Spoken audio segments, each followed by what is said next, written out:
Hello everybody, Mind's Eye Visual Guitar Method back for another lesson. Let me know if the volume is good. I'm pretty sure it's good with the volume of the guitar. If not, maybe pressing it a little bit, but I wanted to make sure the volume was up on everything, not too quiet, so we're going to roll with this. Alright, so today's lesson, let's hope we can get through it in a reasonable amount of time, like 20 minutes, because I got about 18 sheets here I want to get through. So let's listen to something really quick while we think about this little line of three notes on our fretboard here. I'm not going to play specifically where I'm showing here, but hear this really quick. Why don't we start here?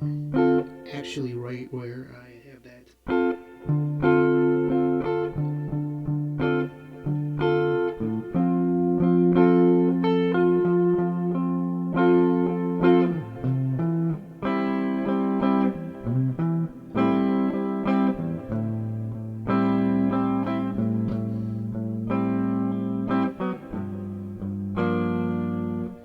I screwed that up. It's not what I wanted to play.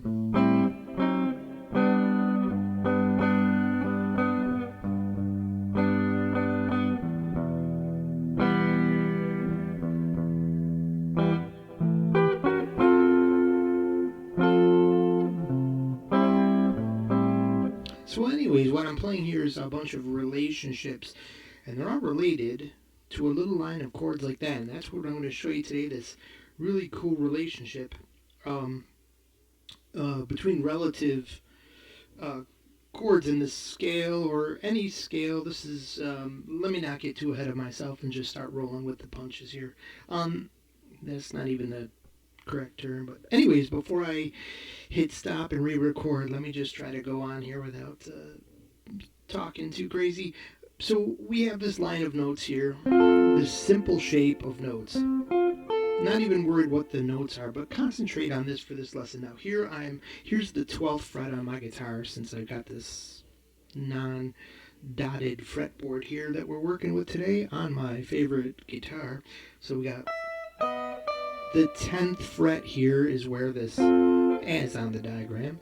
So we've got the 10th fret here with these three notes. And you can hear these three notes work good with this additional root note. Gives it kind of a serious sound. But I can change that to a happy sound, the same three notes, just by changing the root and what the heck is going on there. So this lesson, you probably, if you're an intermediate guitarist, you probably know what I did there, but beginners won't know, and that's somewhat where this lesson lies. It's more of a beginner lesson, and I wanted to qualify that because we were just getting over, in my mind's eye journey kind of path of lessons here on my channel. We just got over the 251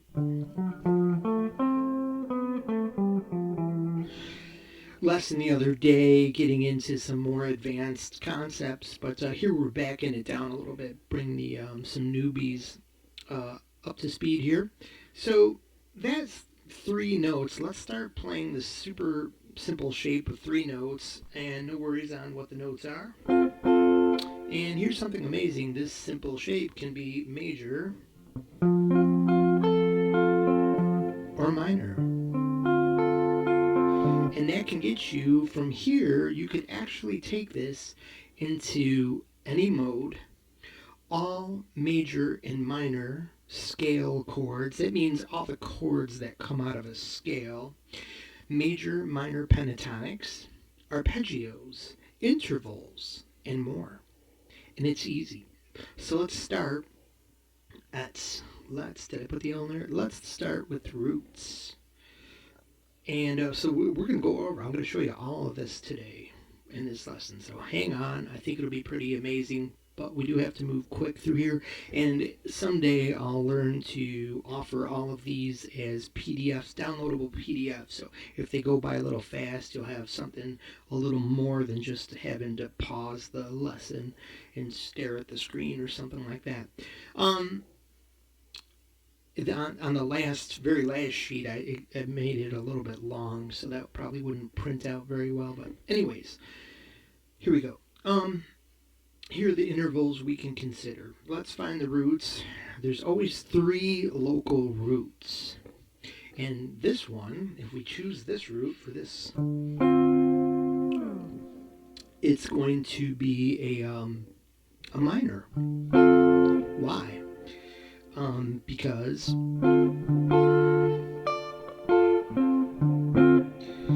from this designated root, I'm just starting here at the 6th string, this red dot we got down here. The reds and the orange are our root notes. I wanted to show you the 3 local root notes because that's important to know. But the orange one is not one we're going to focus on too much in this lesson, but I wanted to kind of show you also how it's kind of cool that with when this shape becomes major in a couple of minutes or seconds or whatever here, you're going to see that there's also 3 roots involved with that. And I just think that's kind of cool. So anyways, here we've got the these root notes, which in turn give a relationship to these 3 notes. They are now all relative to our designated root note. Now we say, what about if the root was on top there? If you got a root on top, well, you can play, since the guitar in many instances will be what's known as a comping instrument, or you're just trying to outline or to suggest some chords, you can put the root anywhere you want. But what this means is, in a general sense, in the music that you're listening to, there's going to be some kind of established tonal center created by usually the bass. There's a low note, which would be this D, or maybe there's a higher pedal tone ringing. Maybe there's a chord on the keyboard that's really identifying a D minor sound. This is going to establish this root. But if your guitar is alone as a solo instrument, then, and this could work as a suggestion of D minor. Even though it's in an inversion, you might even be able to come up with a spelling of a different chord or something. But anyways, let's not get too out there for the beginners. So if this is a root, we get a flat 7. That's always the flat 7. It's the 7 that's that whole step below the root. Alright, we get the flat 3rd, making this a minor shape, and a 5. We add in the root, and we get a minor 7 chord out of this. But this could also be major too, which is really cool, but let's just explore this a little bit. So the next thing we're going to do is add one more note temporarily. So you can see this is a familiar bar chord shape. Our root is on a D, so this is D minor. And musically speaking, our tonal center for this chord would be D. And that's what I just explained in a long way. So moving on here. So you can see that this shape here is coming from or buried in this bar chord you may be more familiar with. And this is the jazz grip, so they say. Or so some say. Anyway, so let's add one more note to this. So this becomes, the familiar bar shape. Okay, we did that. And next, let's go to the from here, let's take this into an arpeggio. And notice that we have lost that flatted 7th here, but it's okay for that to have happened. Let's move on here. So the arpeggio comes next. Once you have this, let's know where our arpeggio is.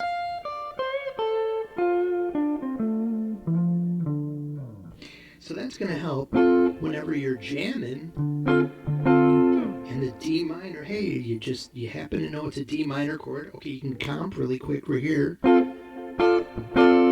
Instead of having to play the whole thing here, but you could also know where are your jamming notes. Your basic beginner flavors are going to be here.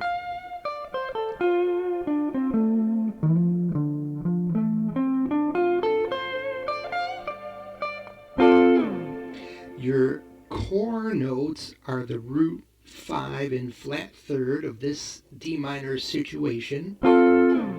So you can hear how they sound.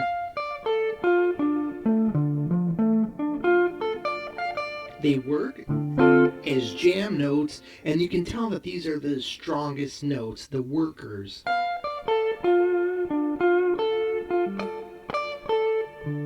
There's no outside suggestions happening like some real, those, we'll get there. But you can, my point is this flat 7 that we have shaded in here, so you can see that where it is and include that in your arpeggio if you want. You can hear how it gets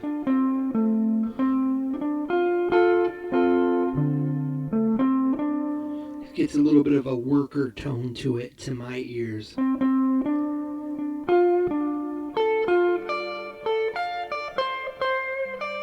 It's someplace to go in the scope of D minor. Like your first, probably level 1 of away tones, if you want to put it that way.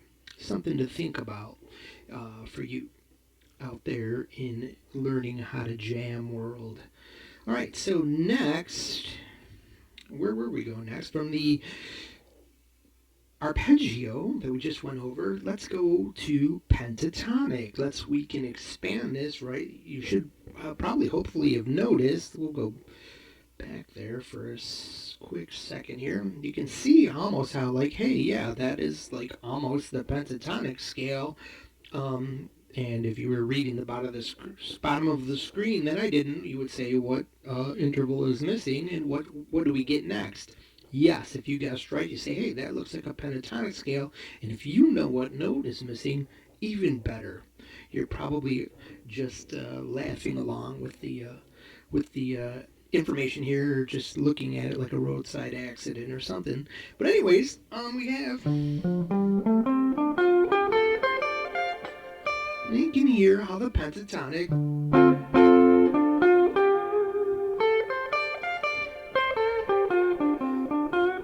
I wish somebody had showed me this about the pentatonic scale rather than me just learning it.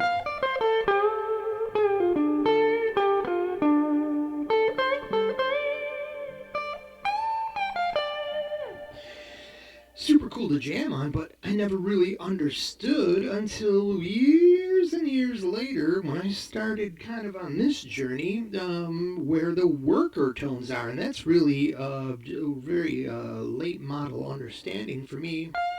There's my 5, my first worker, the flat 7. Let's get that 4 in there. Here it comes.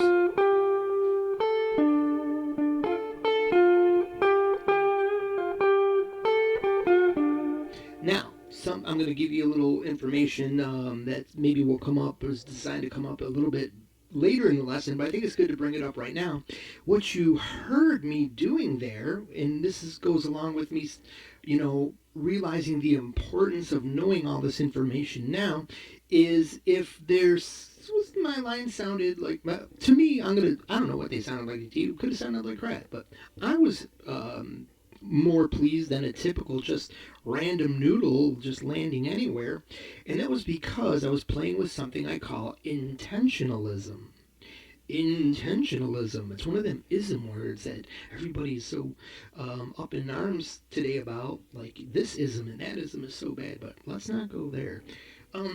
Intentionalism, though, is when you're playing notes with intention and going places intentionally. So here...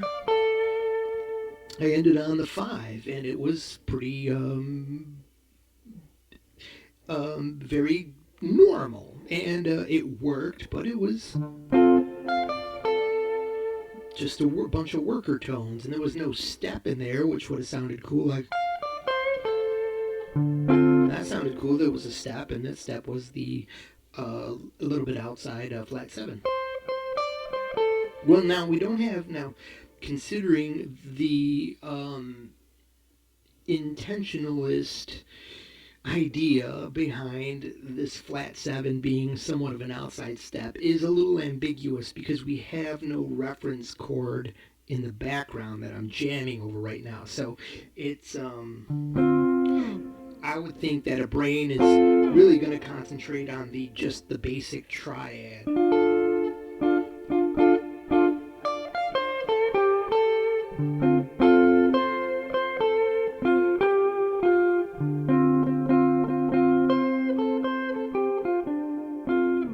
See if I intentionally concentrated a little bit more on just the flat 7 and the flat 3 in the chord.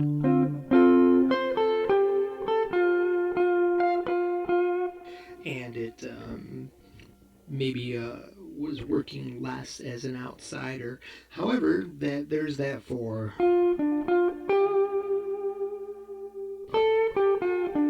Now, another thing is people always say, oh, don't land on the 4. But I disagree. I think you should be free to learn to lean, to do anything you want. Just have intention, and your intention gives you some kind of informed choices. So, for example, what I mean is I might land or end a line on that 4 if I'm going to continue playing with some other ideas. If that was the very end of my statement for this D minor and I was headed somewhere else, maybe the chord is changing or that was just the end of my turn to solo, I wouldn't probably have not intentionally landed on that 4 without returning it to the root. I'm usually intentionally going to resolve the 4 and most likely to the root. But if I want to purposely or intentionally have a line that kind of hangs or ends with a little more tension, I'm not going to call that inside tension because the 4 is in the scale. It's not a majorly outside note like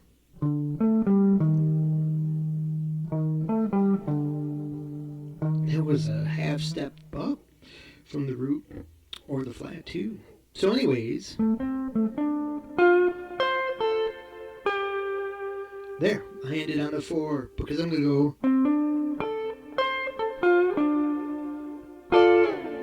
Alright, so let's move on from there. So from here we can get right into any minor mode.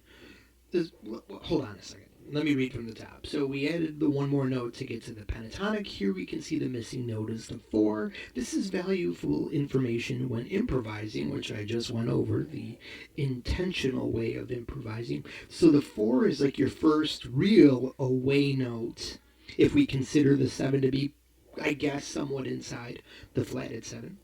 And it's also like a universal note, meaning you're really going to get outside when you add in what are the missing notes here. We've got root, 3. Well, what did we skip here? We skipped some kind of 2.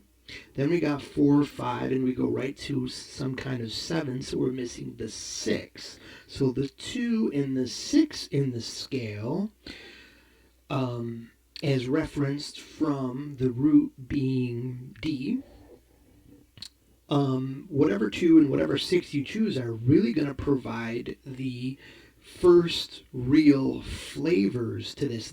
Those are going to provide you the plug-in notes where this is going to plug into the scale. Because remember, a scale, a major scale, has 3 different minor chords in it. So if this D minor is playing, well, if you want to plug this into a scale, is it the 2 minor? Is it the 3 minor? Or is it the 6 minor? The 2, the 3, and the 6 are the places where the minor chord exists for the real beginners that are not even familiar with any of that stuff. I know that's right where people go, well, what about is there a 4 minor? Is there a 5 minor? Because you haven't studied your necessary stuff, your chord scale stuff, which you should just do. It's very easy to make an association for all that. And we're going to get to that in a little bit anyway. So from here, though, let's keep moving.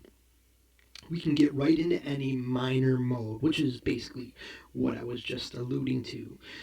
So we can expand and visualize the whole fretboard with ease as well, which we're going to get to at the very end of the lesson. So first, let's see how this can all be relative major with the same note. So before I continue into this, this minor and getting into modes, let's now go back to our original and see how this same exact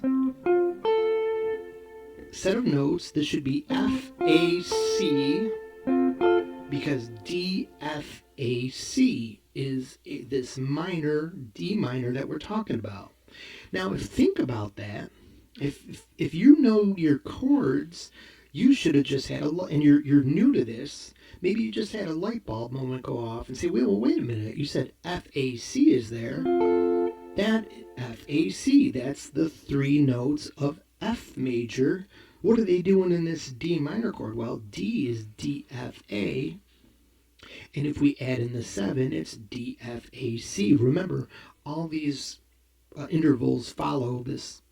Well, that would take a little chart to show the beginner. So let's just say F, A, C, F major. Okay, so this could be also F major. And if they sound cool together, that's because they're sharing those notes. And they have a relationship. That is a relative major and a relative minor relationship. Relative. All right? So the relative major, what's the relative major of D minor? Well, D, F, A, C. It's got to be F, A, C. What's the relative major of C major? C, E, G, B. That's got to be E, G, B. But that's not the relative major. It would be A, C, E would start from the minor and move to the major like we're doing now. So we'll start with D minor, D, F, A, C, and you would get F, A, C, E, the relative major. So if we knew an A minor chord, A, C, E, G, what's the relative major of A minor? Well, you know that just from the C major scale, has C major and A minor are the two big players there. All right, so now one thing, I'm going to be talking to the more advanced players here that are somewhat, not so advanced that you already know this, but some people are getting some ideas. Say, well, wait a minute, if this D minor and F major are a relationship, I know that would be like then the 2 minor and the F is the 4 of the C major scale. So that'd be like a relative major and minor, but I thought relative major and minor was always Ionian and Aeolian, and that's how it's taught, because it gets too confusing to start teaching people like all these other concepts, and when you're not explaining it with certain diagrams or from certain points of view, that would get too confusing. But you could see here that, okay, these relationships occur in 3 different places of the major scale between the 1 and the 6. So for C major, the 1, C, and the 6, A minor, like we always know. A minor, Aeolian, C major, Ionian. But they also occur between D minor, the 2 chord, and the 4 chord. And they occur again with the 3 chord and the 5 chord. So you have 1 and 6. Then we have 2 and 4, which is easy to remember because it's the 2 even notes, 2 and 4. And then 3 and 5, the 2 odd notes, are also a relative pair. And then you leave out, or you just say, hey, well, isn't there a chord on the 7 note of the scale? We always leave that out. The poor guy, there's that D, or that half diminished chord that's always on the outside of things. So let's not worry about that today. because it's that weird half diminished chord. It's not just the standard regular major, minor, or the dominant major chord, which we'll get to explaining that in a little bit. So anyways, so let's see how this can all be relative major with all the same notes, which we did. I just explained, and the intervals change with the root and the tonal center. The tonal center. All right, so now if we were to consider this as major, now we have the, and this is the same for the minor version. There's these other little triad shapes, but I didn't want to make it too confusing. But in case you were wondering here, we have the...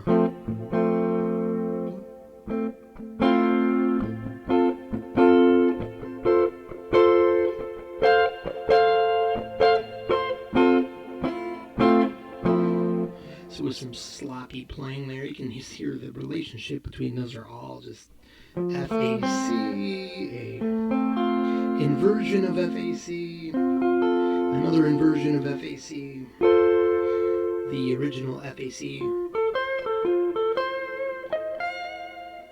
Alright, so moving on. So we have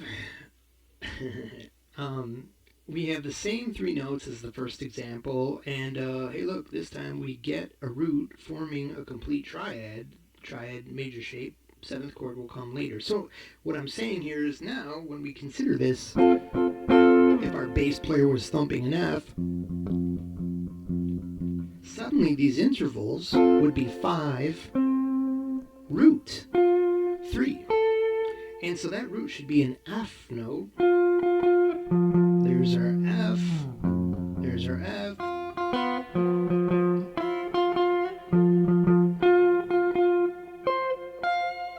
So anyways, F before G. So we can see clearly, yeah, there's the root. So that's kind of cool, because this is just now a simple triad, and we add the 7 later to it if we want. So anyways, so it's easy to remember the root position, because it's right in the center there. In this case, it's F, relative, the relative major to D. So in all cases, so you'll see that when we get to modes. So I've kind of already explained that. I was just thinking as I was creating this lesson. And now that I'm free-forming it, I'm just coming up with the ideas as they come to me. Let's understand this shape more from a common chord understanding. So let's think about this F major chord a little bit. Now, what's our easiest way to think about this is F major? Well, it's that simple bar chord, our common A string root bar chord. There's that F note on the A string. A, B, C, D, E, F. So also known in the cage system as the A shape, because it comes from this one down here, which is that bar of 3 notes. A distant ship smoke on a horizon. You are only coming through in waves. Alright, so this shape gives us an easy perspective, but it's not what we want today. We want to see, or what we want to see today, so let's move on and find the 3 notes that we do want to see, or the 3 roots that we want to see to create our framework, which is going to be the exact same framework we were just dealing with. So this is why this is really cool. So here, look at where our roots fall now. You can see this pentatonic that we're building up to starting to form.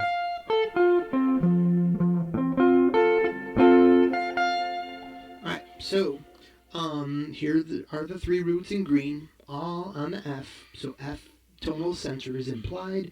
F major chord is being considered. So next, let's expand this to an arpeggio. We just need to repeat some intervals to do that. So here they are, and we get what looks like that G chord shape now. G whiz.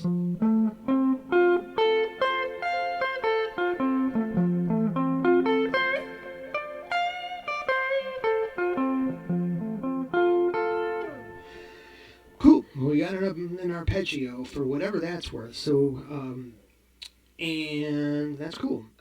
So now let's expand this. Well, we expanded to an arpeggio. We just need to repeat some intervals. I guess I copied the page I just went came from, and that's how I build a lot of these up by just changing the last sheet. Anyways, um, 5 more sheets to go, so let's get on with this. Now let's go to pentatonic status with 62.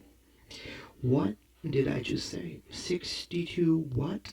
Okay, well, remember earlier, and I was supposed to say earlier, keep that 6 and 2 in mind when I was talking about the 6 and 2, because here we're going to actually, now we're using the 6 and 2, and um, for major, these are helping us build our tones that are probably our first outside steps for, because I guess what I'm supposed to insinuate here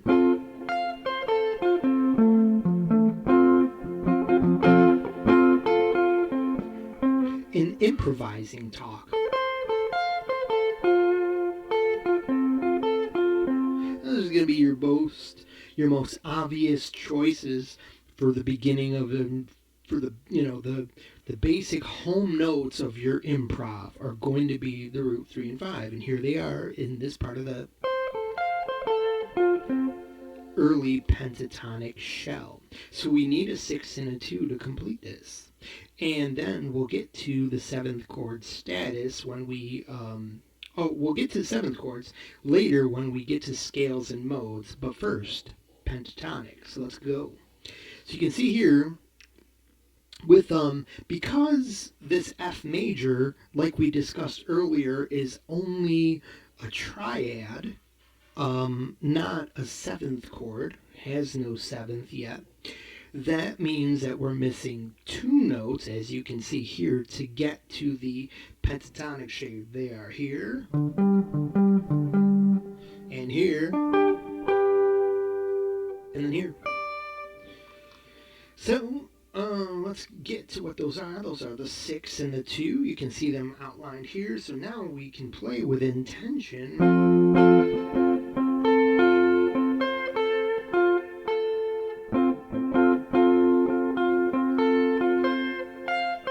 Now time for some intentional 6s and 2s.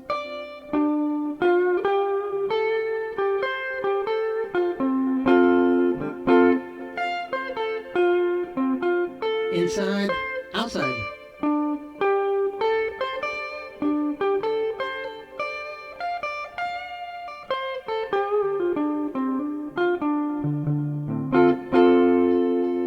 Oh, I went like that.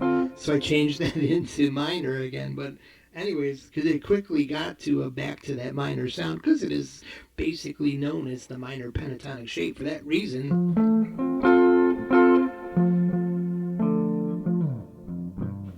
Let me start. Get F major into our ears. There it is.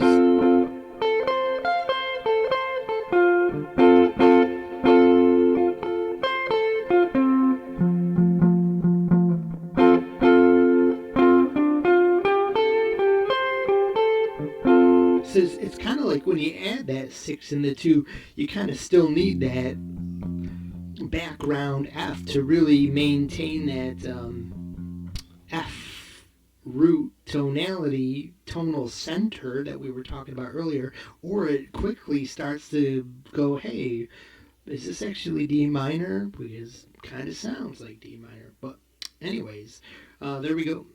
So basically, well, another way to say what I'm saying is that kind of hard to show you some of these things without a backing track. So let's just keep moving here. Or at least I can show you, but it's hard to hear it properly, get the sound in our ears. So that'll be up to you to get a looper pedal, which is something I can probably work on. I think I'm going to do that next time. I got to take it off my pedal board. Or even, I left it in New York, and I'm not there right now. But I have a smaller Jam Man loop pedal. So by April, I have a Eros loop pedal, but it's on a pedal board, and it's kind of big and cumbersome to use. Sorry, arrow slooper, but anyways, or singular sound. But anyways, the maker of this arrow sloop pedal, if you haven't ever heard of it. But I got a Digitech Jam Man, and I should hook that up because this is coming. It's getting important to get some backing stuff set up in these lessons. Anyways, sorry for the diversion there. So here we add in the 2 and the 6 to get major pentatonic magic. Now, for improvisation, these are our first flavors outside of the chord tones. Cool. But they're also universal in the way that they don't identify this tonality as belonging to a scale, or it doesn't plug this F major into any scale like yet, because F major could be F major 4 chord, a Lydian sound. Or another way to say that is, if you want it to be the 4 chord and you want a Lydian sound, you would have to know the missing 2 notes, which we're going to show you in a bit. So easy. And or you may want it as a 1 chord, an Ionian sound, a home F chord. Or finally, you could even have this as the F dominant chord. And you can see that's possible because there's no 7 yet. So we have a choice of what 7 we can put in there. And that choice of 7 is actually the defining factor between a regular major chord and a dominant major chord, in case you didn't know. So because we have those options available, we can turn this, we have yet to be able to plug this into either a 1, a 4, or a 5 chord, just the same way, the same exact pool of notes described as a minor, that in D minor we were talking about plugging it into the 2, 3, and 6. So that just gave us 1, 2, 3, 4, 5, 6 is everything we've talked about so far. We also said that we're not dealing with that pesky 7 half diminished chord. Alright, so note that with these pentatonics, and this goes along with what I was just saying, there's no half steps yet. And that's kind of the magic. Those half steps really provide the plug-in to these chords, and they plug in. That's like the navigation talk. But sonically speaking, the half steps create that soul to these standard pentatonic sounds, which is, this is all very important to think about or to have as a basic idea for. This is where this, your ideas for improvising, this is the building blocks right here. Knowing that your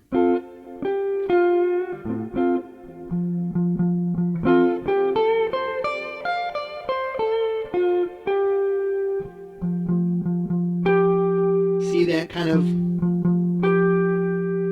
doesn't have rest against the F root like this 5 does, or the 3, but here's the 6.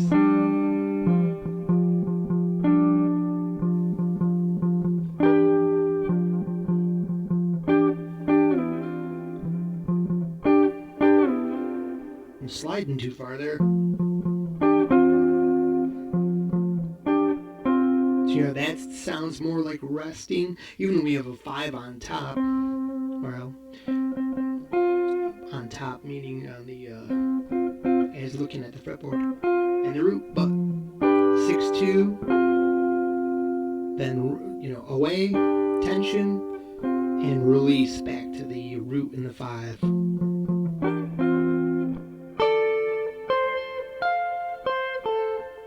Even with the pair the 3 and the 6 together, you're kind of away until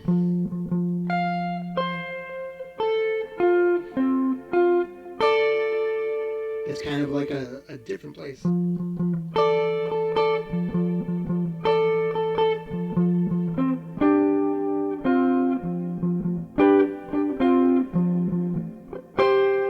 Still away because I've got a 2 in there, and then back home because I've got root and 3 right there.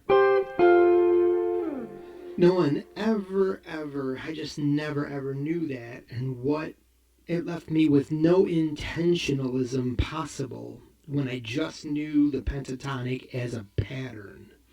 You want to know the pentatonic for what it contains based on your tonal situation, meaning that's big talk, big music talk for your root note, which is your tonal center of the moment.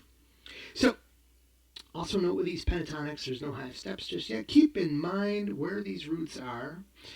We'll now take this idea into understanding how to plug these chords into possible scales, which also means that we'll understand modes, which we were just all talking about. So let's go. All right, so this is what we got to know to understand modes. We need 3 plug-in systems. You know, like the commercial? Plug it in, plug it in. Okay, you're not as old as me. And so, what was that, like some Glade plugins or something like that? I don't know. Okay, sorry. Here we have this pentatonic diagram right here in gray where the plus sign is moving around, and we got this. I'll put it over here between the 10th and 12th. What we've been playing on and what I'm certain you're probably familiar with and hoping to escape, but you've been wanting to escape the pentatonic box because you didn't know how to play it with intention. Because you're going to see later that actually these 3 pentatonics are all there is in the major scale. If you put these 3 shapes on the board right here that are with the orange and blue here at the bottom, that's the entire major scale on the fretboard. That's all there is. This is it. These are all 7 notes. So anyways, let's not get too far ahead of ourselves. Okay, and I'm hoping you're saying, no, there can't be. There's a lot more notes than that. But you'll be surprised. Plug them in, draw them in on your graph paper, and you're going to see like, oh my God, that's all there is. All there is pentatonics, so to speak, right? Okay, so just the point was there's no escape in the pentatonic box. I should make that a lesson title one of these days. No escaping the pentatonic box. Here's why. And I'll reiterate this information here to some other beginners. Okay, so we've got this darker spot in the middle. And then we've got the lighter gray.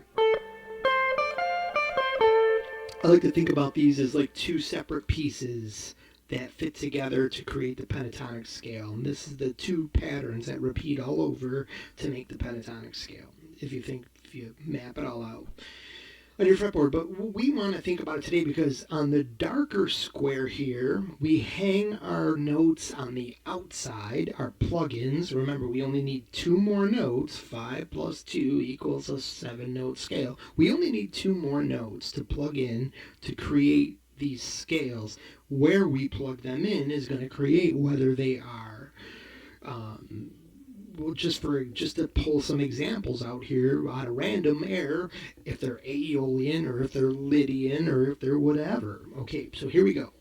On the lighter gray, where we put the gut note, and also I'm going to be referring to these color tones on this chart as gut notes from here on out, because this is where I think about them the most. Inside this square area here, those are we put them inside the larger square, so those are the gut notes, and we hang them on the outside here. So let's take a look at this one here. The first thing to know is this line here, darker, balanced, and lighter. Believe it or not, for whatever, remember, we can always consider a tonal center by one of these roots here. This is so cool. Every time if you're always on this side of the pentatonic with your tonal center or your root note, this is minor. And if you consider that same pentatonic with this root note, it's always going to be the major version of this exact shape. And this shape is the darker minor shape. This is the darker major shape. Now, by darker, you might think like heavy metal.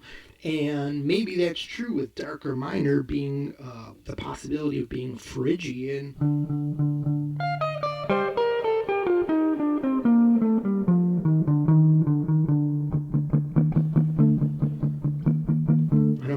heavy distortion to play, but you get the idea. However, if this was major,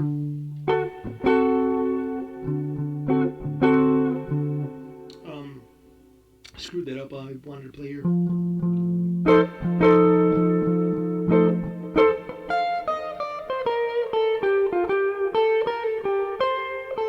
It's got a little bit of a party sound. It's mixed.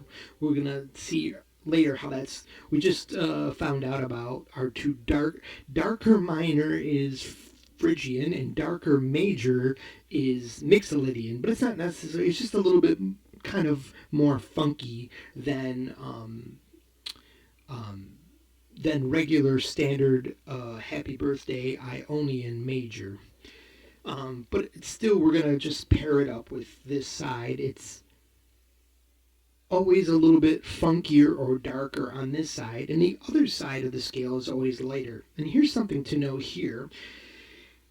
I like to always consider the balanced scale here, so we can kind of see how you've got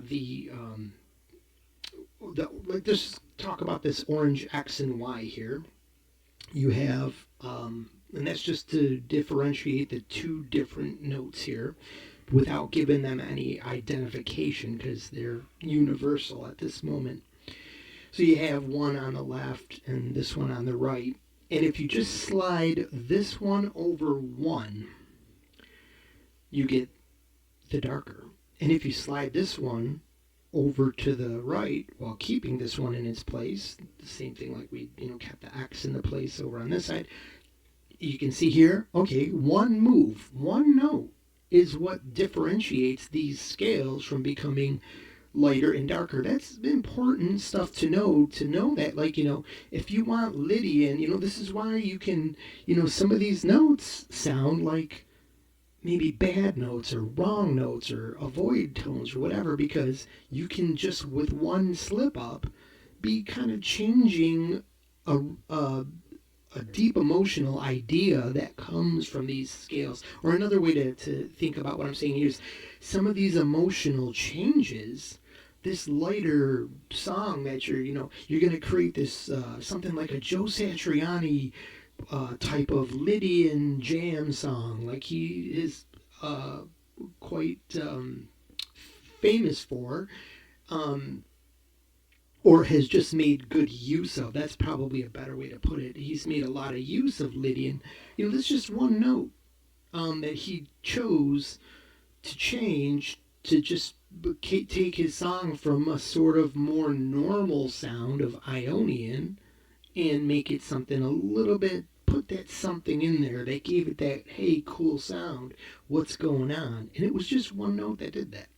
So this is an important thing to know. So X and Y identify the two different notes, and you can see here to differentiate the kind of, if I made them all one color, it wouldn't really stand out what we were, how I think about where these notes hang in relationship with each other.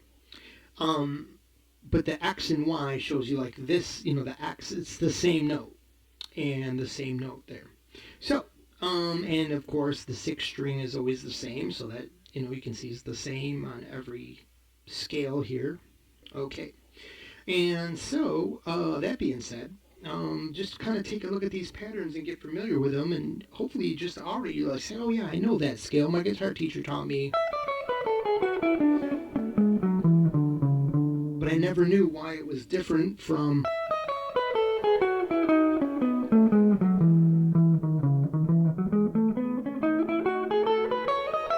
there's Happy Birthdays in there. And that wasn't it. Okay, so, and then it's different from this one.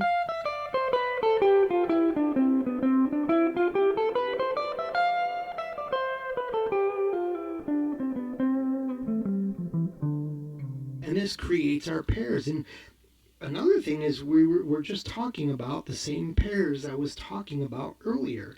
In the balanced scale, minor is going to be here. We can see it down here. Aeolian and Ionian will use this shape. Phrygian and Mixolydian, both darker, will use this shape. The same pentatonic scale with one note change. And you basically are creating a box right here, which is very important to know. Here you're creating a box. Here, this box exists. It's the same box of notes exists in all of these scales. If you're playing them as part of a complete major scale, like we talked about, these three complete the major scale on your fretboard, these boxes are always the same, and it's helpful for navigation purposes, but not necessarily for, if you just know these as boxes, then you noodle. So, but we're going to talk about navigating the fretboard at the very end of the lesson in about 2 more sheets. So let's get the sheet out of here and move on. But lastly, on the lighter side, here it makes sense.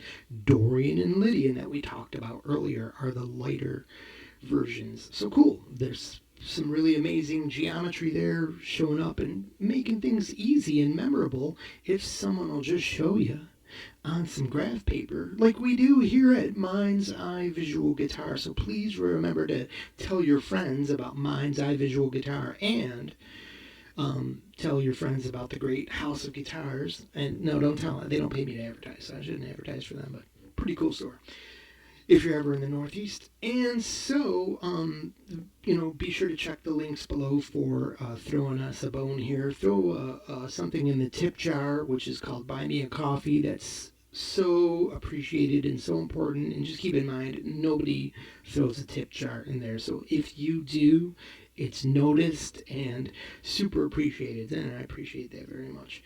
Eventually, we are going to get to getting a Patreon going. I don't know when. And there's another link that I usually put down. Oh, yeah, check out merchandise at my merchandise store. There's a whole bunch of random stuff on there. It's a t-shirt store, and I threw a bunch of designs on there, but there are some specific trippy looking mind's eye tapestries and stuff, good for a studio. Let me see those on your wall behind you when you're making your own guitar lesson, which everybody seems to be doing these days. This is getting very crowded here on YouTube, so let me quit rambling about all my stuff. Hopefully you check all those links out, because nobody does, and we'll move on from there. So sheet 16, here's what I'm talking about. My sheet 16. That's like a song. My sheet 16. Oh, sweet 16. Never mind. So let's start with the balanced shape here, which is, we'll still continue with D minor and F major. Now, if we were to make that, we're going to talk about how to find out the parent scale there, because D minor and F major as D minor Aeolian and F major Lydian, which is what this scale would plug into, come from a parent scale that's not C major. And, well, I'll tell you how to find that in a little bit. But anyways, so we'll start with the balance shape.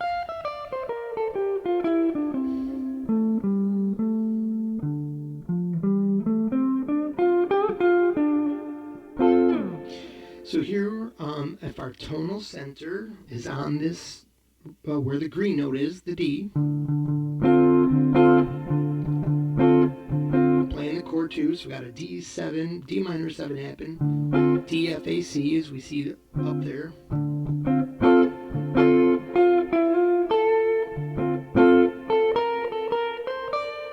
So now, you can hear the soul in there, bending into some of them half steps. That's where the crying notes are, the real soulful notes are, that really give it this character.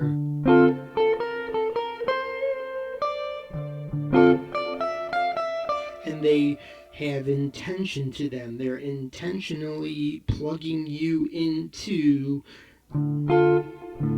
what did we say that was? I know what it is, but I want to see.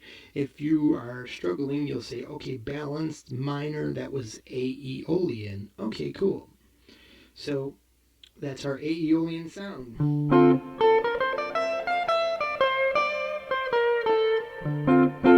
When you're hearing a favorite song playing, today I was watching some violinists, some playing some weird instrument that's sort of like a violin from some Asian country. Um, just a really beautiful bunch of music. And I mapped out the tones they were using.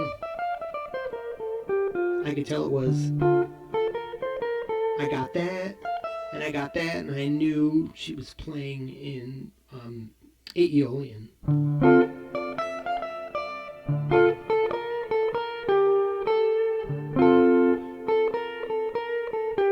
So see, I went there, and he couldn't really leave it there, and I had to go to end the line on the 5, ending it on the flat 3s a little bit. It plugs in well and does work as an ending tone for a line, but there's that root we were looking for. And then I'll try to end it on the 2. Let's check this out.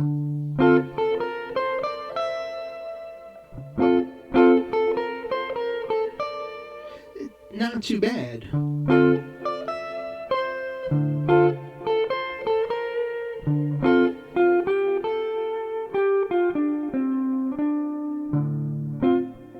going to play now. I'm going to try the 4, the 6, and the 2. The 4 being our first inside-outside tone. It's in the pentatonic, but away from the chord scale, or the chord scale.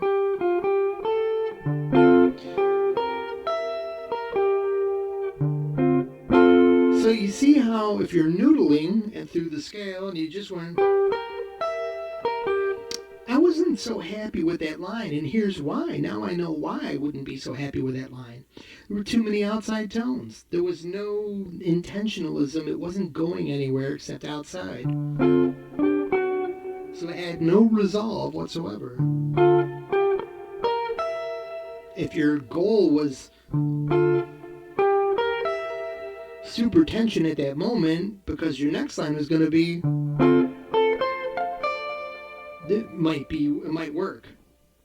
But it's intentionalism that's going to make these tones talk and give them a real expression versus noodling. So this is where the kind of like the secret to go from noodling to intention, or noodling to, well, lines that sound like you're playing with intention. So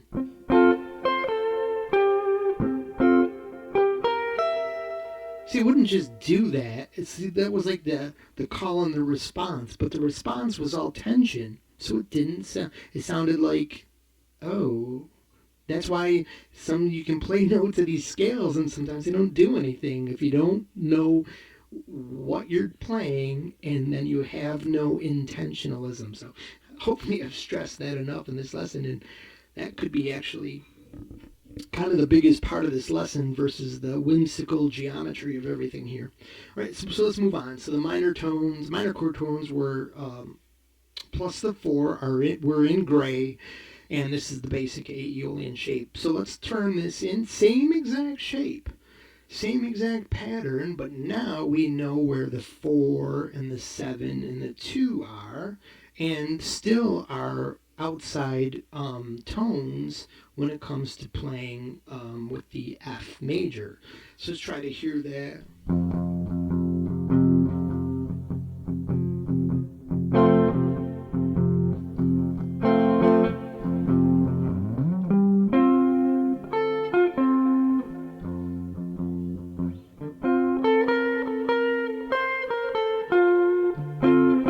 Oops.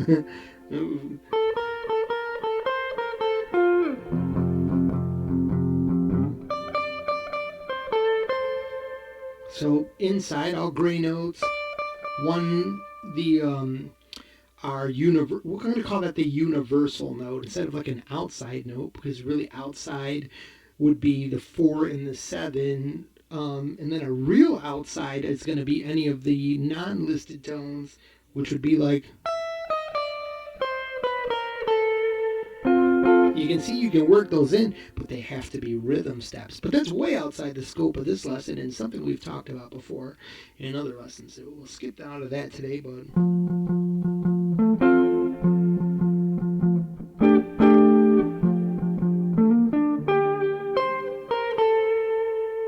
See, hear what I did there? I rolled through the 4, a blue note, to the 4, and I ended on that 3 to give it. Why does that work? Because we went, inside, away. We're not going to call that maybe outside. Let's call that away. Inside, away, back to an inside chord tone. But not necessarily the root for a little bit of interest. Let's try the 2, the 4, and the 7.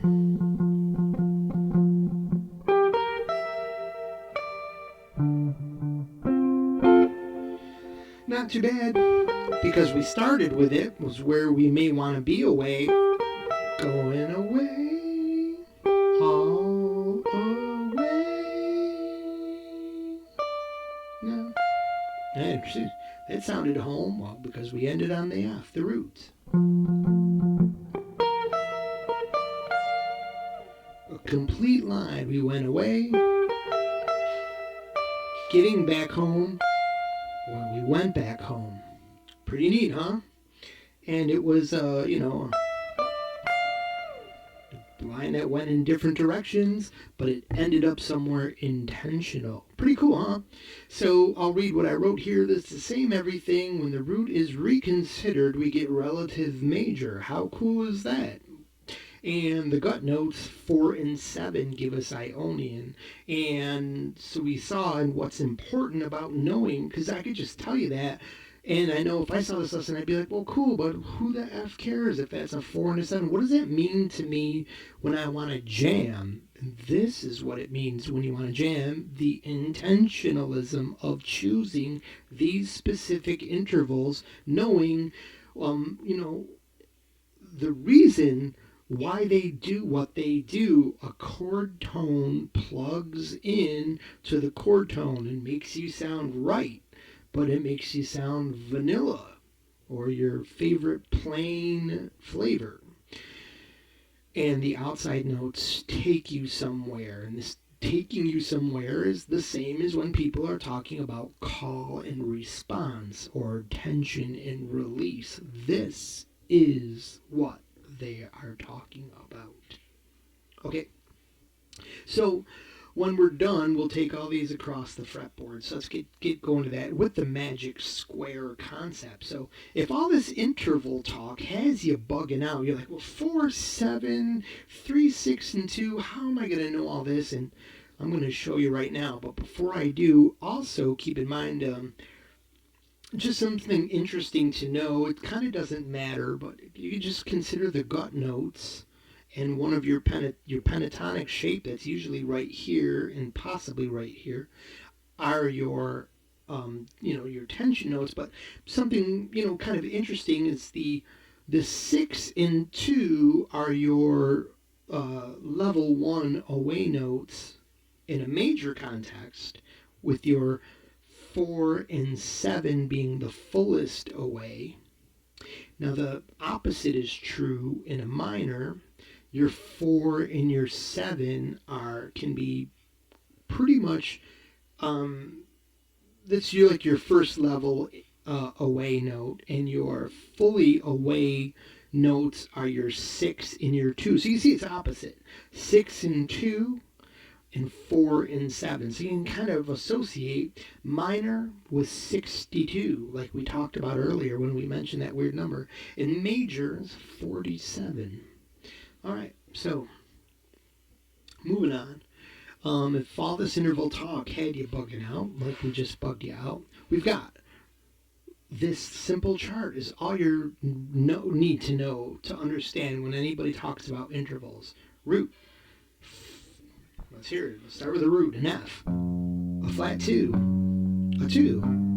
So, or, right, the flat third, or the major third, or the 4, or the flat 5, or the 5. The sharp 5 that's getting augmented, and the 6,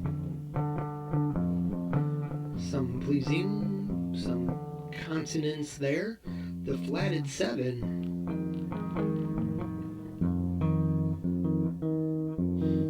the major 7, some dissonance there, but it's pleasing when you put it all together with a chord, believe it or not. Brings out that elegant sound to a chord until you get back to the root. Now down here, sometimes you're going to hear about this. Why are you hearing about a sharp 4, and why is it the same note as a flat 5? It's this simple. If we have a scale where we have taken the 5 and moved it down, we would say the scale has a 4, a flat 5, a 6, and a 7. Or maybe we've also flattened the 6, so it would have a 4, a flat 5, a flat 6, and a 7. It's about keeping the numbers consistent. The same way, in case you wondered if anybody asked, hey, don't they do that with the letters too?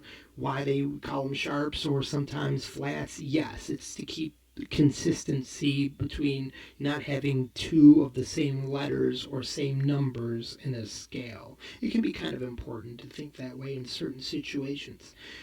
So anyways, if I had a scale with a 1, 2, 3 and my 4 was moved up and I still had a 5, I would say I have now a sharp 4. I've done something with my 4. If I've done something with my 5, it's a flattened 5 or a sharpened 5. But maybe I've done something with my 6 while I still have a 5. I've had flattened the 6. It's the same note. Okay. And now you can see why. It works out to be the same note. So now let's do the same thing with a darker setup and get Phrygian Mixolydian so we can finally wrap up our last scale here, which went back to, where did I go here? Oh, this one here. So the, right here, darker. This is the pattern we're going to be seeing coming up right now, and here it is. So, make sure I didn't skip a sheet there. Yeah, that's where we were. So in layman's terms, let me finish up my last thing here. We're given our basic major and minor chords their own emotional flavors. So, moving beyond we're done with our interval talk here and back to why these scales exist is to give these basic. We can see how we went from this basic chord shape into all this information, and that's to flavorize these chords, give them turn a cake into a carrot cake or a strawberry shortcake. You know what I'm saying? All right. So, darker. The two, as you can see, is the one that slid to the left in minor, 2 and 6. The 2 becomes the flat 2. Here the 7, regular 7, is going to become the 7 because you're saying, oh yeah, you're right, because when it's a major root like we got here, we're dealing with the 4 and the 7. And in the minor, we're going to have our choice of a 6 or adjusting a 2. All right, so same notes, D, F, A, C, and the tonal center or root is on D in this example, and here we've added the flat 6 and the flat 2, and we would have our...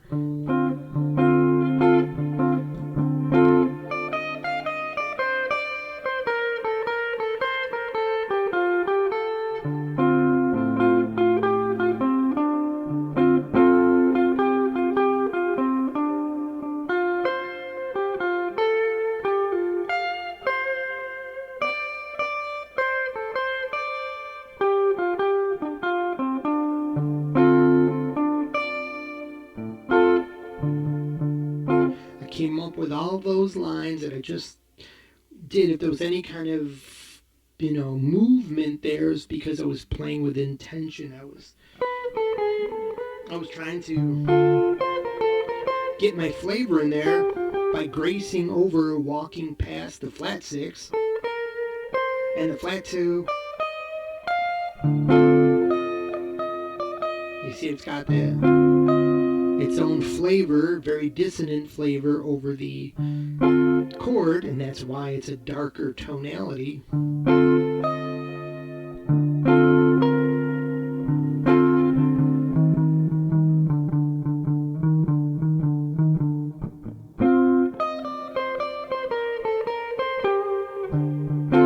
You see I ended with the 4, but it's going right back into the chord.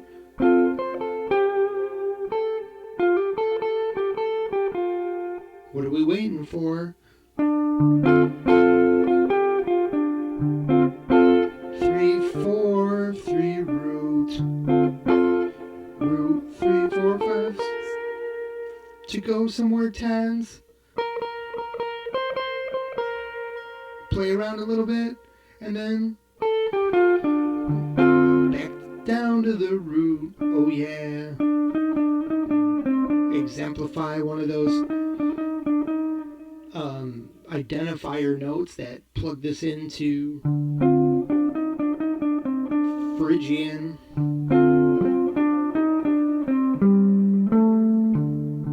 A second, my line was done there, and I knew it was okay because that was a 5, a reasonable root 3 or 5 are going to be reasonable, real reasonable to end a line on, and create maybe a little more interest than always ending on the root. Until you really, really want to put a cap on things. But there was the flavor.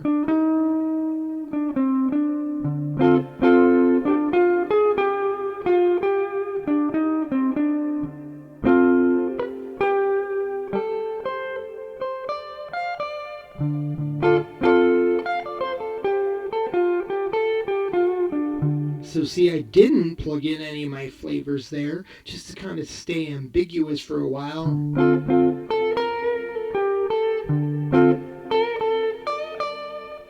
Alright, and then I did little half-step bends, are my milk in my flavor cow there.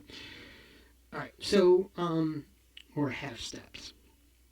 Anyway, so the minor tones are in plus the 4 are in gray. You can think of it like that. Your minor tones, well, the green root, of course, but the minor tones plus the 4 are in gray, and then it was, and the whole thing together, when you add in the blue notes, are the equals D minor Phrygian.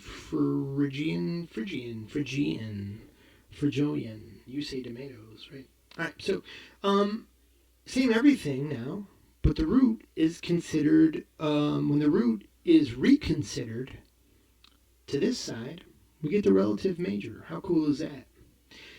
Now, if you really want to get advanced, you can consider the root in other places of this scale.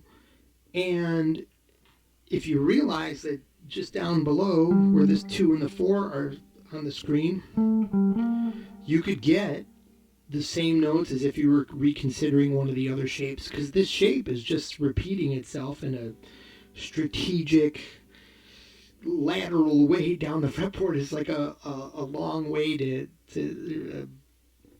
non-layman term to explain this very simple concept that you may not get it, or you haven't probably, some beginners won't realize that yet. But if you do realize that and wondered why I wasn't saying it, well, yeah, you can different roots will give you all kinds of different things. So experiment and try to realize what you're playing there. But anyways, graph it out even and see for yourself. So when the root is reconsidered, we give the gut notes this become this 4 and 7, and this gives us our, if we are considering F, we have the F what sound? The Mixolydian sound. Let's hear it.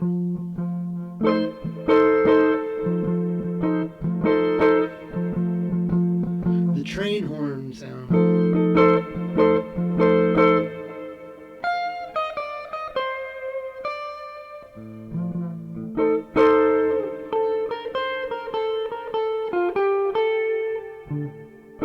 Now, when I was playing that, I thought with some intention. I knew that as my line was winding down, I was going to pass the root and kind of end up on the 2. Oops, sorry. And I knew that wouldn't have sounded good. That would have sounded like noodling, or just like, what did you do there? It was a scale note, but why didn't it work? Because we knew the intention of that scale note. And I went past it, tried to speed up the rhythm there, and which was plugging into the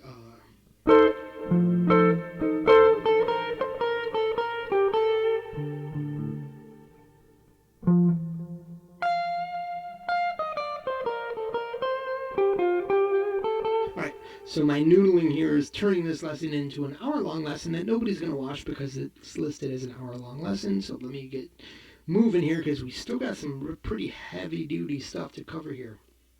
So for some reason, so what did we do here?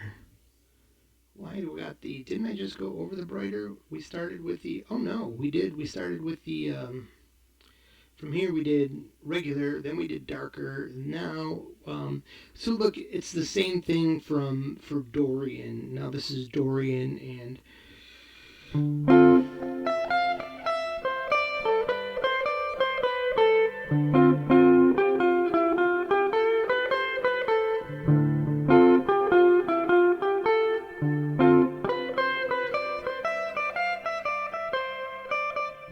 so if it's got this cool kind of sound to it, you've heard the two focused on a lot in jazz.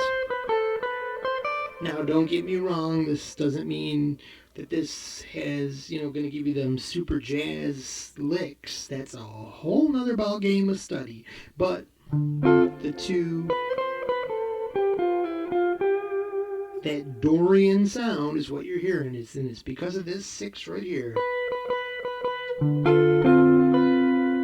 You can hear how it's got a cool kind of, it rings well with the outlying chord tones. That gives it its brighter sound versus the more serious, darker sounding 6 there. So let's move that back up to where the 6 is on our screen. Half step below the flat 7.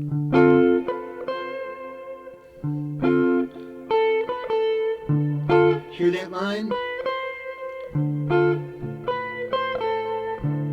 So my first line intentionally plays the crying plug-in Dorian note and walks it up to the 7, which is sort of inside, like inside but still kind of outside, needing, this is now a call, and it needs a response back into a real home note. And in this flavor, or this instance, it's 5. Our flavor is 5. Which is cool because, it's kind of a little more hip than the root.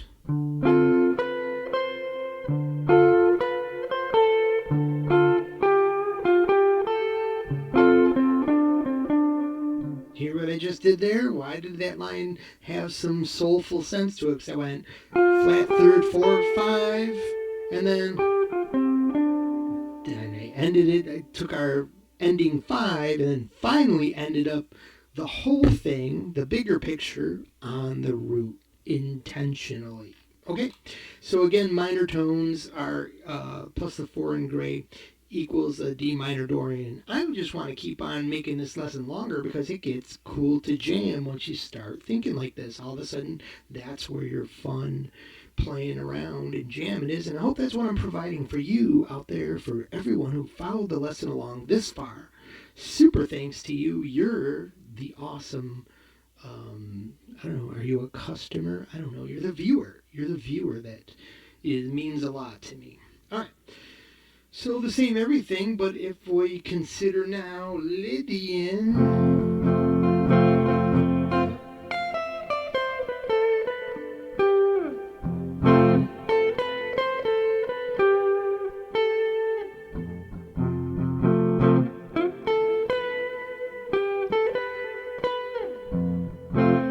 So I intentionally used that.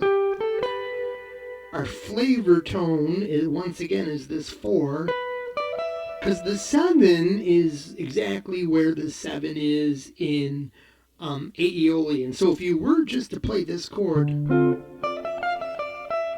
you've got a beginning flavor happening, but you haven't plugged it into either Ionian. The question still remains: is this Ionian or Lydian? Because that line is found in both scales. if you had a song, here's a deeper concept. If you had a song that was modulating into different keys, and maybe at one part this, um, you could make it so the background music, the tonal center, was shifting between the 1 and the 4. You could use like a 6-note scale to kind of be away until you wanted to be inside, or you just use that 4 when you want to. Anyways, okay, so I was playing back on D minor, but F major here.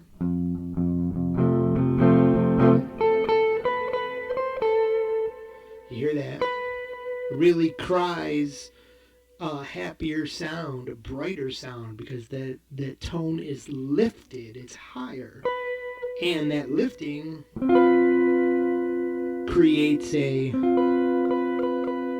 it's a more pleasing sound with the background chord triad.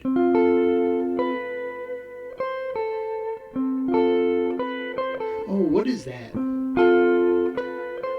That's Pink Floyd from A Momentary Lapse of Reason, the very beginning. Ah, that's why that sounds cool and spacey. And that's from the very beginning. That's a long time. I haven't heard that in literal years. But I'm pretty sure, like, I listened to that the summer it came out. That was 1987. It doesn't seem that long ago when you're old like me. Anyways, yeah, Momentary Lapse of Reason, the very first, I don't even know, it's before their hit song off of that, which was Learning to Fly. It's the, I can't remember, but it sounds like you're on a boat or something. It's really cool. Okay, sorry for the rambling. Check it out if you like Pink Floyd.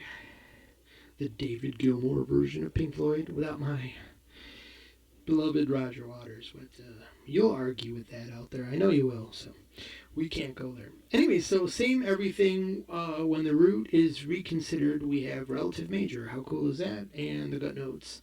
4 and, I left this from the, I left flat 7 in there from, and that's going to annoy my OCD, so we'll just do that. Look at that, how quick I can do that. Ho!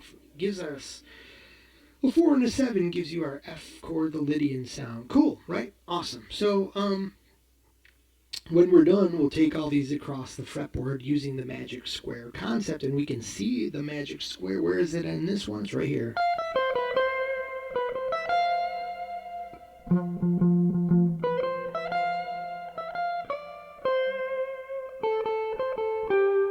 And intentionally go to the 1. Alright, so the simple chart will help you memorize some of these bigger concepts. By the way, so we talked today about, it may have confused you, this can take some of that away. Hopefully some of you made it this long if you did get confused. For me to straighten it out for you, Ionian 1, just print this out, copy this out. You need, if you're a beginner, you need this. You will memorize it so quick this way, because you hear about the 1 chord, it's major, Ionian. You hear all these talking together all the time, and people talk this like they learned some magic here, and this is the only thing I had to memorize to know all this. Ionian, it's the 1, it's major. And relative major, natural major, great ways to think about it. Dorian, it's the 2 chord of the scale. You hear 2 chord, then you hear people talking about Dorian when they mention the 2 chord. Here's why. And they talk about minor. Why is the 2 chord minor? Well, you don't have to learn why chords can become in the same scale, major or minor, but that's a little bit of a deeper concept. We're not going to go down that rabbit hole today, but all you need to know is, okay, Dorian is 2, it's minor. Just, memorize this pattern, major, minor, from 1, 2, 3, 4, 5, 6, 7, major, minor, minor, major, major dominant, minor, diminished. So anyways, 2, Dorian, it's the brighter minor. Phrygian, minor, it's the darker minor. Lydian, 4, major, brighter major, Mixolydian 5. And Mixolydian's that party tone. It's the 5 that always wants to resolve to the 1. It's talked about so much in jazz. You really want to know about 5. And then for longer jamming, not so much jazz information, but longer jamming and maybe some Grateful Dead thinking, Mixolydian. Alright, so we use the flat 7 is what changes this major chord from one of these major chords to become Mixolydian, or a dominant chord, and then it's the darker major. Aeolian, it's the 6th chord. It's minor, relative minor to the relative major. And you can see the brighter minor, the 2, the 4, the brighter major. You see there's the pairs showing up there. And darker major, darker minor. And Locrian, the odd man out there, diminished, the enigmatic, weird, somewhat useless as a mode. Alright. Not necessarily. I mean, you could try to concoct a song with that. Look up songs that use Locrian. Who's that great YouTuber, Bennett? God, why can't I think of his name? Because he's such a popular YouTuber.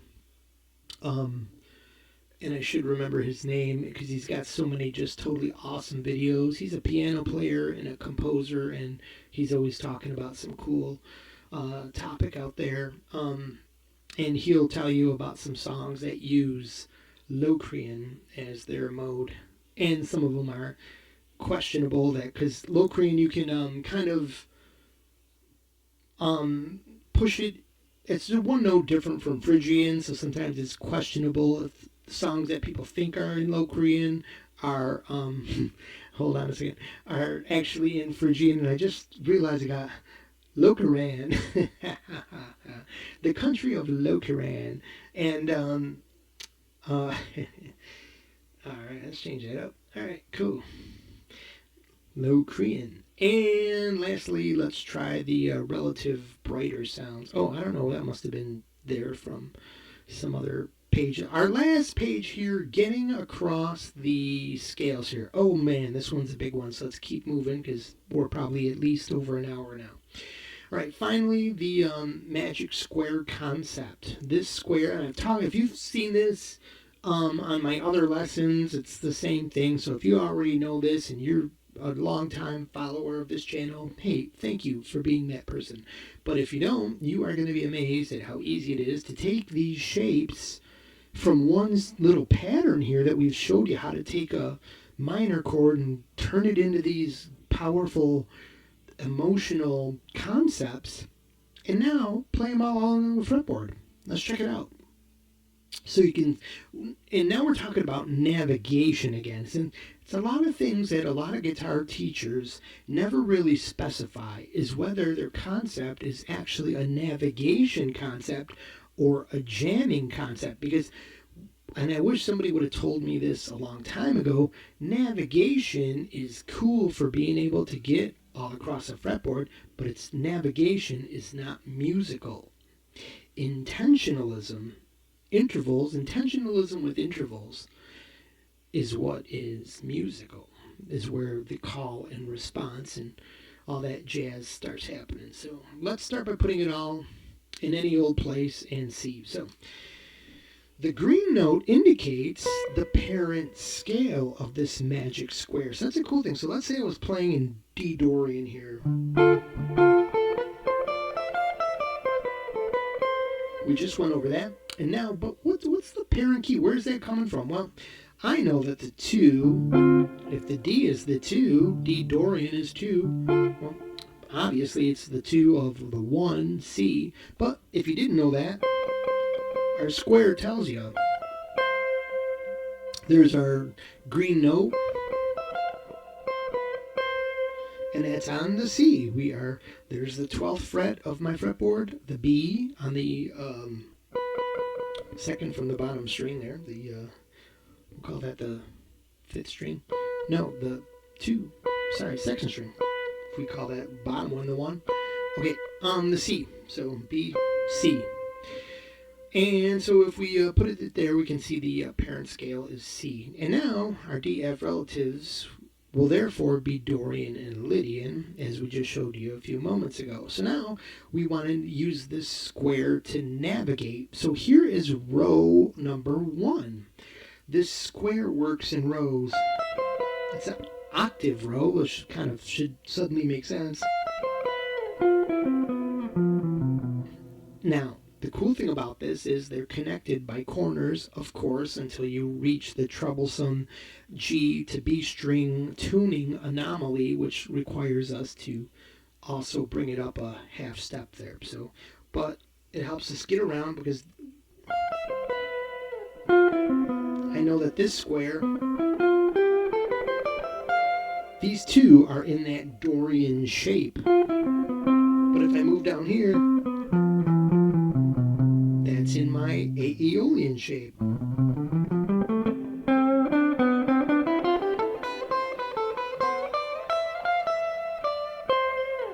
You can see why they'll call these the Aeolian shape, but you'll know from this lesson that's the actually Aeolian Ionian shape because there's a pear in there, not an apple or an orange. All right, so the square repeats in these 2 rows, and then it repeats, both of the rows repeat in the 2nd octave up here past the 12th fret, but we'll get there.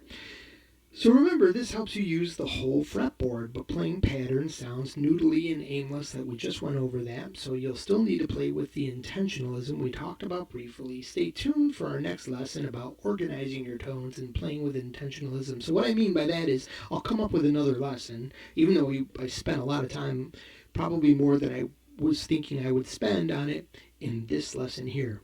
It's easier than you think, and we're going to come up with some cool concepts separating the 2 from the 4 and the 6. It's kind of cool if you do all that stuff. So anyways, now if we want to find this 2nd row that we're going to go over, it's helpful to know this little concept of as is above, so is below. This is how you can find, because our next row is a little bit far removed. Now we've got all this part of the fretboard we want to deal with. Well, if I was up here, how can I find this next part? Where's the closest? It's up top. But it's not the full square. Now we have a broken row. And notice here, I'm showing you the pairs. This is this pair of strings, the middle pair and the outside pair. This whole box row falls on these even string sets. Now here our string sets are, the E is solo, then we've got the D and the A and the G and the B, and of course because we also are pairing the G and the B, we have a broken box because of the aforementioned G and B tuning anomaly. So we have this broken box here that we can find if we're, let's say, down here, up here.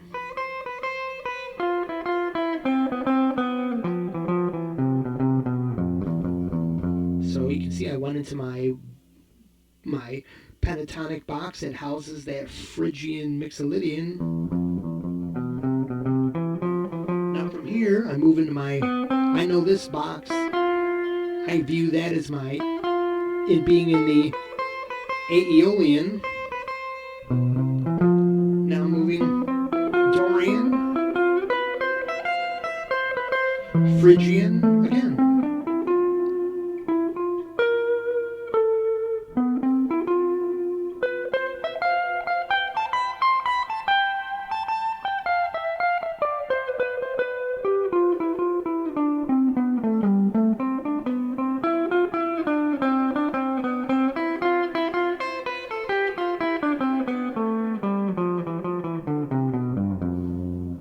See, I just kind of diagonally and randomly went all over my fretboard using these square shapes with the rest of the notes.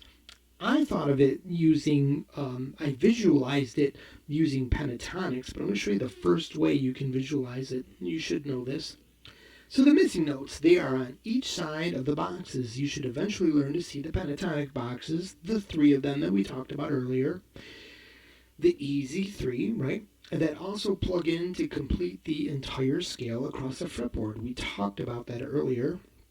So the box and the wall. So the wall is the missing 3 notes. Remember, 4 plus 3 equals 7. But you say, Mark, there's 4 notes there. But look, we have the double pattern there that's the same as when you tune to the 5th fret.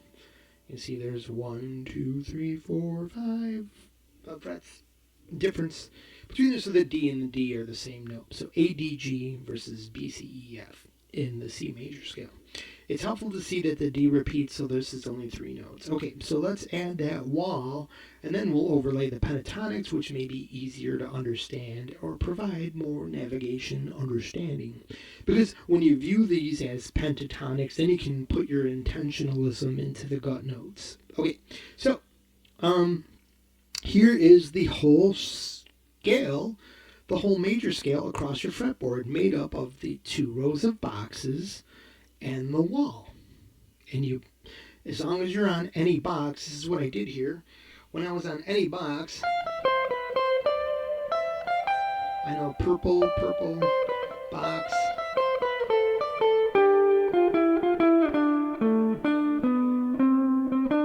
Now see, the lines, the notes sound together, nothing sounds wrong, but it sounds noodly because I'm just noodling through shapes. There's no intentionalism, but I'm getting across the fretboard.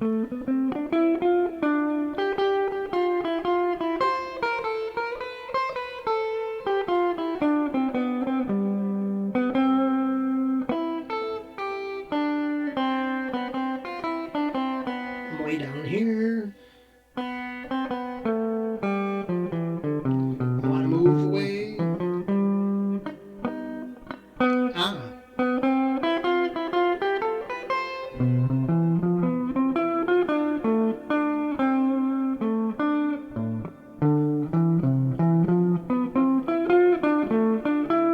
What note is, say, right here? Right there, right here. I want to go down here.